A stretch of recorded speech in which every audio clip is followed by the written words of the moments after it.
Bonjour Maxence, Bonjour. merci pour cette vidéo, cette interview que vous nous accordez. Donc je vois que vous avez du bon matériel, vous êtes en train de ranger certes, mais on a passé quand même une superbe journée en compagnie de votre association que je vous laisse présenter. Tout à fait, donc là on est sur le rangement du coup, donc vous avez plus que la tente et 2-3 matériels militaires. Nous donc c'est l'association Ditikoy Elenai, donc on est une association basée à Saint-Aubin-du-Cormier en Bretagne. Et on reconstitue donc toute l'époque grecque antique, donc plutôt le tout début de la Grèce antique, vers moins 500 à moins 300, on va justement vers le classique, mais on évite d'aller plus loin, donc vous pouvez voir justement par rapport aux pièces d'équipement, donc le casque corinthien par exemple qui est très fermé, aussi bien sur les yeux, la respiration ou sur les oreilles sur le côté. On a également les cnémides qui ont très vite été remplacés parce que c'est du matériel très lourd. On a le l'inothorax qui reste une pièce un peu plus récente. On a le bouclier, comme vous pouvez voir, c'est une belle pièce d'équipement. Et on présente aussi toute la vie politique en Grèce antique, donc là également qui est rangée, ça s'appelle le Clérothérion. C'était la machine à tirer au sort lors des votes à Athènes. Alors moi je l'ai vu, il est superbe, mais je suis très fière que mes élèves soient arrivés à retrouver ce que c'était. Donc c'est du très beau matériel que vous présentez là et vous intervenez dans les établissements scolaires.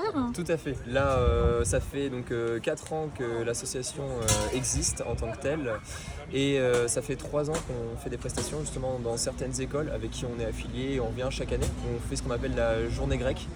Donc ça c'est quelque chose qu'on a l'habitude de faire, on propose justement tout un petit programme sur soit demi-journée, soit journée complète.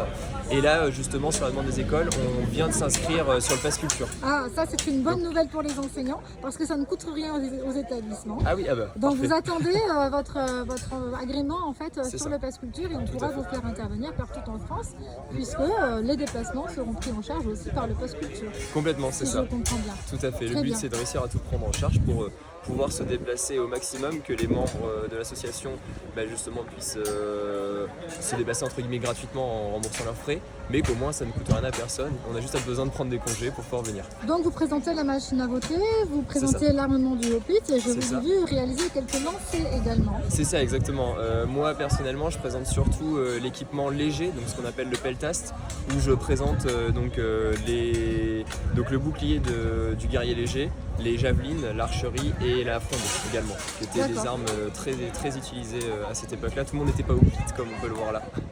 Donc on présente tout ça et également comme atelier qu'on présente en école, mais là qui est déjà rangé, c'est tous les outils de la vie civile.